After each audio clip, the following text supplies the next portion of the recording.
কমসে কম $100 বিলিয়ন অর্থ মন্ত্রণালয়ের টাকা ভরে যেত, রাজস্ব বিভাগে ভরে যেত। ওই টাকা কই? ওদেরকে কেন ছেড়ে দিয়েছেন? এই যে আর্মি অফিসাররা, যেসব আর্মি জেনারেলরা দুর্নীতিবাজদেরকে ছেড়ে দিয়েছে, আমার নাম মনে রাখিও। আমি কিন্তু জায়গা মতো হাত তুলতে জানি। ঢাকা বিশ্ববিদ্যালয়ের ছাত্রছাত্রীরা জায়গা মতো কিন্তু হাত দিতে জানে।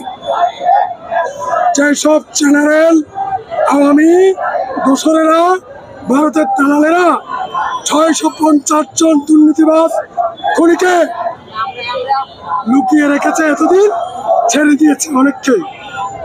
টাকা পয়সা কত খেয়েছেন?